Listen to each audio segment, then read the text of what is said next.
Hi guys and welcome to the channel. Today I want to share my thoughts on the two best bird photography cameras that I've used to date. The Canon EOS R5 and the R6.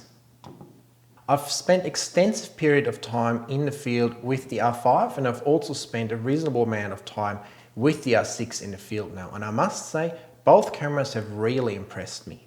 In particular, the R6 has impressed me because before I had it, I wasn't quite sure what to think about it and whether 20 megapixels are enough in the field for bird photography or not.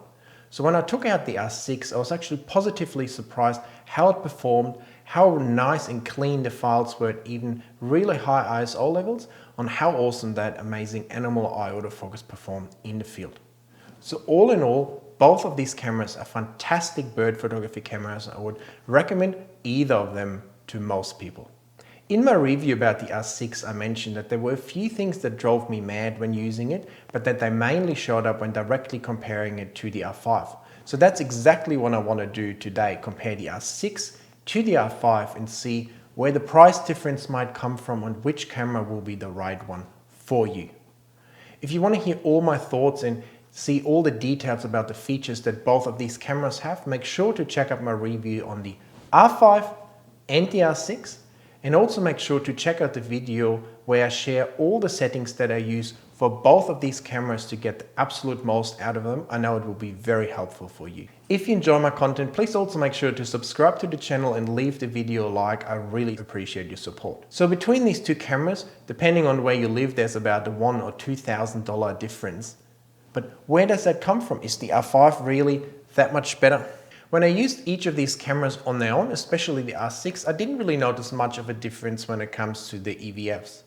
However, when I was shooting side by side with the cameras on a 500 and a 600mm lens in the forest and looked through the one camera and then looked through the other camera, I did start to notice a difference between the EVFs. And the main difference is that the EVF on the R5 is simply smoother and gives you a much more realistic image to look at, whereas on the R6 I have a lot more the feeling that I'm actually looking at a screen. Not a deal breaker, and if you only have the R6, this is really not an issue for you, but side by side I must say that I definitely prefer the EVF, the electronic viewfinder of the R5. Both of these cameras share the same fantastic autofocus systems with the amazing animal eye autofocus. I've talked about it in a few videos now, but I will have to keep talking about it simply because it's just so amazing to use in the field. Gone are the days of focus and recompose. With these cameras, the autofocus will automatically stay on the bird's eye and you can move the camera around into whichever direction you want. Also for action photography, both of these cameras have performed really well tracking birds in flight against busy backgrounds without any issues, increasing my keeper rate on both cameras substantially compared to any DSLR camera that I've used previously. Talking about the autofocus, one thing I noticed that the spot autofocus field on the R6 is substantially larger than on the R5. I don't really know what the reason is for that, and I haven't really noticed that much of a difference when using it in the field, but I would suspect that overall the smaller field on the R5 should give me slightly more precise results, especially if the subject is a little bit further away. Both of these cameras also have IBIS, in-body image stabilization, which works really well and really helps me to get more sharper images when hand holding at lower shutter speeds, and is especially great for shooting handheld video. I can really shoot smooth video handheld even on longer lenses. Oftentimes you don't even need a tripod anymore, so that has been really good to use in the field. One big difference between these two cameras is that the R6 has two SD card slots and the R5 has one CF Express card slot and one SD card slot. So in terms of the price, this is where the R6 wins. In terms of usability, I think the R5 wins simply because the card is so fast, but all in all, it's a bit of a wash really, and you can use SD cards in both of these cameras. However, I would always recommend you use the fastest SD cards in the R6, and then in the R5, I highly recommend to use CF Express cards as your main card, simply because they're so much faster and you will have a lot less issues hitting the buffer when you're writing off a frequency of like birds and flight shots, for instance. When it comes to the battery life, I feel like both of these cameras have performed in a very similar way. They don't last as long anymore as DSLR cameras, simply because there's so many screens running all the time, and especially the EVF in the camera uses a lot of the battery. So compared to like a 5D Mark IV, which shares the same battery type with these cameras, the batteries don't last as long anymore, but overall I haven't found it to be that big of an issue. What's a real battery killer in both of these cameras is to have them on in standby mode for an extended period of time. So what I do to conserve battery, I definitely set the camera to turn off or go into sleep mode after like 1 minute, for instance, so it's not running all the time. Another thing I would really recommend when using these cameras is getting one of these battery grips that holds 2 batteries inside it for you. By having 2 batteries in the camera, I didn't have any trouble at all anymore, and it easily gets me through a whole day of shooting. The other reason for me to have a battery grab, and why I would highly recommend it to you, is that it just really improves the shape and the ergonomics of the camera. It's so much easier to hold the f5 with the battery grip attached, because your finger below doesn't hang in the air anymore like with a camera without the battery grip. So having the battery grip really improved the camera for me, because the battery life is longer and the ergonomics are better, and it's just nicer to hold. In saying that, I'm not the biggest fan of this battery grip, because some of the buttons, especially the joystick, are in a really weird position when it comes to vertical shooting. Like, you're kind of just looking for the buttons because they're not really in the logical spots anymore where they used to be on other Canon cameras. So that's a little bit of a downer, but overall I would always recommend having the battery grip. It has really helped me in the field, extended battery life and give me better ergonomics. And on bigger lenses, the camera's heavier, so it's actually easier to balance out the camera.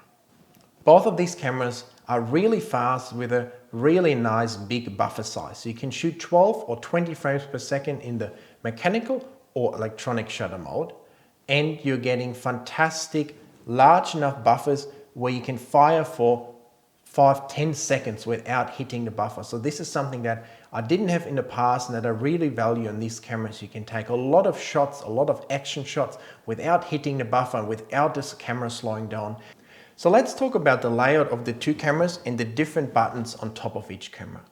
And these different button or designs of the cameras actually cause me pain in the field when it comes to using the R6. The main difference is that it is difficult to switch from photo to video quickly on the R6, and on the R5 this can be done with the click of one tiny little button and you're ready to go. So this might be not as much of an issue for you if you're only using photo and never use video, or if you never need to switch in a short period of time between the two. On the R5 over here, we have a screen on top and then a digital mode dial. So if I want to change the modes, I press the little button in the middle of the wheel and then turn on top and the modes change. Whereas on the R6, we have the old-fashioned mode dial that has to be turned in order to switch, for instance, from photo to video. And the photo and video, from manual mode to video, they're actually quite far apart, so I have to turn the wheel 5 or 6 clicks to switch between these 2 modes. The great thing about the R5 is that you can actually program these manual functions buttons up here on the top to switch between photo and video. So you don't have to go through any menu at all. You simply click one button and you go from photo to video and back to photo. The other thing that I noticed is that you cannot program any video settings to the custom functions. I don't know why Canon changed it. On previous cameras, the 5D Mark IV for instance, you could program video settings to the C1 to C3 custom functions. So that means in order to actually shoot video, or to, for instance, to change from 4K 30 video to 4K 60 video, you have to turn the dial on top, then go into the menu, change the video mode, and then start shooting, which is quite time consuming, as you can imagine, if you need to do that quickly in the field. Whereas the R5 has 3 photo custom functions and also 3 video custom functions. So what I can do, I have different video settings saved to these custom functions.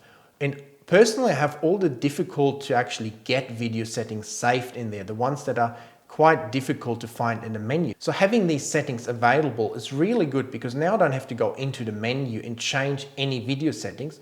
No, I can simply dial in whichever custom function I want and I'm ready to shoot. Another thing I noticed is this little red record button on top of the camera. If I press that on the R5, it starts recording in the last selected video mode. So for instance, if I have set C3 in my video mode and then switch back to photo and I press the red record button, it starts recording in the C3 custom function settings. If I press the button on the R6, it starts to record in some strange full auto video mode. So I have no control over what the camera actually does when I press the red button. And to get the right settings and to get the right video mode, I actually have to turn the dial on top, go to video, change the settings, and then press the red record button. And I've actually found a trick on the R5 where I can record video instantly. To get the super fast video, I recommend that you first go to your custom functions, to the settings, and make sure that auto update settings is enabled. That will allow us to change the settings on the day without the camera messing with the settings later on. So when I get to the field now, I usually take up my camera, I set my exposure in manual mode first, make sure that's right, and then I press the little MFN button on top of the camera and that brings me to the video. I usually use C3 with 4K high quality video, but it essentially works for any of the video custom function modes. So in that video mode, now I make sure that my exposure is correct for video on that given day. And because we have the auto update settings enabled, the camera will now remember the settings that I just set within the camera. And when I've done that, I press the MFN button again and the camera jumps back to the manual mode. So the amazing thing about the R5 is now that I can take pictures in manual mode, and if I press the red button on top of the camera, it will instantly start recording with the settings that we've just set in the video mode. And if I press the red button again, it will revert back to the manual photography mode. So now what we can do is simply with the click of the recording button, we can switch between photo and video, or photo, instant video recording, and then photo again. So this is super fast and has really helped me in the field to get photos and videos almost simultaneously. And this is something that I just couldn't find in the same way on the R6, and that really gives a big advantage to me on the R5 when it comes to the usability in the field and how quickly it is to change from video to photo and back. Unless I've missed something and there's some way to assign a different video mode, not full auto, to the red recording button on the R6. If you know how to do that, please let me know in the comments. On the R5, I can switch between photo and video within 1 second. On the R6, that's impossible. And the biggest downside is that you cannot assign video functions to the custom functions, something that you could do on previous Canon cameras. Besides all that, both of these cameras take fantastic video, and the 4K 30 video, the 4K 30 HQ mode, the high quality mode on the R5 and the 4K 30 mode on the R6, both are stunning, and you've seen all these clips throughout this video, so I'm really happy to use the video. The R6 goes up to 4K 60 and the R5 even goes up to 4K 120 frames per second slow-mo video and even does 8K, but that's not something that I have used that much in the field. So is 20 megapixels enough, or is 45 megapixels what we really want? Let me start by saying that both of these cameras deliver stunning results, and in the past I've used cameras like the 1D Mark IIN that has just 8 megapixels and that has yielded me great images, and I was still able to crop. So absolutely 20 megapixels is enough when it comes to the amount of megapixels in a bird photography camera. However, I really enjoy having 45 megapixels because it gives me the ability to do things a little bit differently, to do things in a way that I wasn't able to do previously with less megapixels or 20 megapixels on the R6 for instance. So what I want to do now is share a whole bunch of images with you that I've taken with the R5 and the R6, different lenses, show you exactly how the two compare, how both of these cameras compare on the same subject at the same distance with the same lens, so we can really see if there's differences with the image quality. I've also done an interesting test with Duade where we put the R6 on the 600mm lens and the R5 on the 500mm lens to see whether the R5 file will still be bigger after cropping on the shorter lens compared to the R6 on the longer lens. So let's look at some of these images. So here we have the first RAW file. So you can see beautifully sharp file with fantastic details and not much noise at all at ISO 6400. And then here we have an image of the R6, and as you can see here, the white balance was still a bit off at the beginning before I actually changed it over to more warmer manual white balance. And this shot was taken at ISO 8000, but if we zoom in, we can see the R6 also does a fantastic job at high ISO levels. In this first example already, I think it's interesting to see that I think the ISO 6400 on the R5 and ISO 8000 on the R6 are similar. And this is something that I noticed through taking all these images, that the R6 and the R5 are both really good at high ISO, but the R6 is that slightly bit better, maybe 1 to 2/3 of a stop. So the difference isn't dramatic, but you can see that the R6 files are slightly cleaner when both viewed at 100%. Personally, I like to look at all the files always at 100% and compare that, because I think that's the more realistic real world scenario. Because if you have an R5, you're not going to resize them all down to 20 megapixels, or if you have an R6, you're not going to upsize them all to 45 megapixels. And now here we have a robin on the R6. Beautiful, nice and crisp details, beautiful sharpness right on the eye. And here we have an image, R5, 600mm, ISO 8000, f6.3, 400ths of a second. So this time the higher ISO on the R5. And looking at that, I still think sharpness and details are really good. And even at ISO 8000, the R5 still does a very good job. So here now you can see the R5 on the right hand side at ISO 8000 and the R6 on the left hand side at ISO 8000. The background on the right is slightly lighter, so you see slightly less noise, but I think overall the noise levels are pretty comparable, maybe the ever so slight advantage on the R6, but as I said, in the field you don't really notice a difference, and both perform really well at those high ISO levels. So here we have a portrait of a silver gull shot with the R5 and the new Canon 100 to 500mm lens. And when we zoom that in, we can see amazing details on the bird and essentially no visible noise at all at ISO 800. And then here we have a similar image, same gull, 100 to 500mm lens taken on the R6. And again, beautiful details, stunning sharpness. Overall, very happy with those two shots. And then we went out to push the boundaries a little bit more. We actually put the R5 on the 500mm lens and the R6 on the 600mm prime lens to see whether the R5 files would still be bigger after cropping them to the same size of the 600mm lens with the R6. So the R5 on the 500mm lens had a 100mm disadvantage, and the goal was to look at the images first and then also crop them to the same final size in the picture and see which file ended up being bigger. So the bird that was nice enough to help us with that test was this white-throated tree creeper. So the first image is taken on the R5, 400th of a second, f6.3, 6400 ISO, 500mm Canon version 2 lens. If we zoom in, just like always, stunning details on the bird, on the perch, and not too much noise at ISO 6400. And here we have the same image on the R6, the 600mm Canon lens. So you can see the first thing that we notice is actually the 600 dissolves the background much more than the 500mm lens. But besides that, if we zoom in again, the R6 also delivers stunning sharpness and stunning details on that 600mm lens.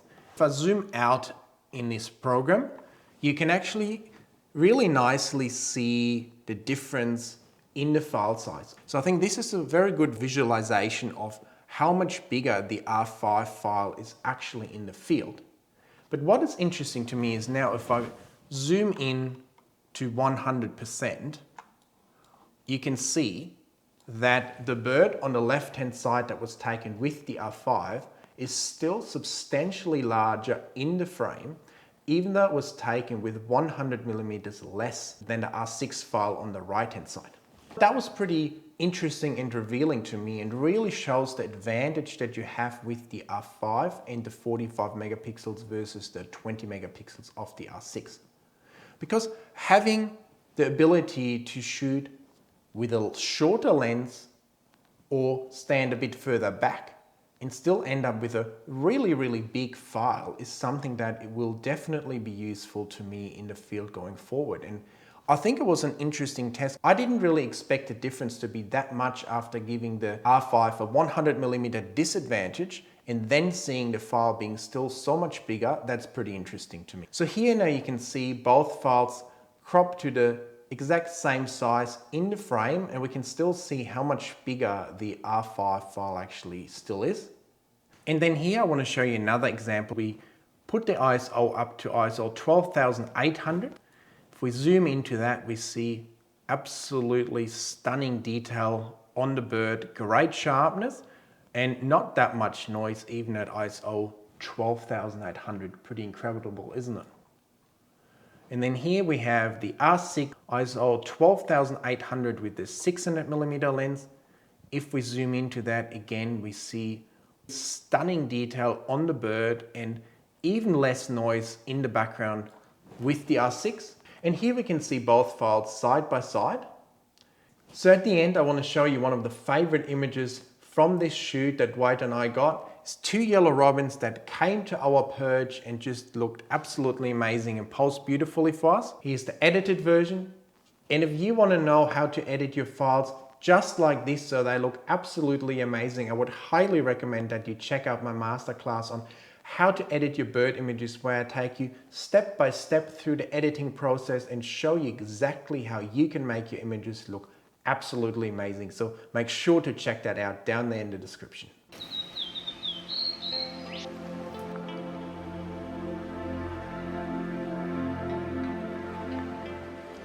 So as you can see, both of these cameras produce stunning images in the field up to really high ISO levels, and using them in the dark rainforest has been a real eye-opener. Previously, when we're using like 5D Mark IVs, they always struggled. The autofocus just couldn't really find the bird as much and the files were just not as clean. Whereas with these cameras you get clean files and the autofocus has just produced sharp shots after sharp shots. So that's been really good and really impressive. When looking at the files, it's hard to pick a winner at 100%, isn't it? Like, they're very similar. The main difference though is that the R5 files are double the size. So that has been very impressive to me, that the R5 is actually managing to produce the same similar image quality at even high ISOs at double the file size. So that has been a really nice addition for me and has actually now allowed me to shoot in a different way than previously.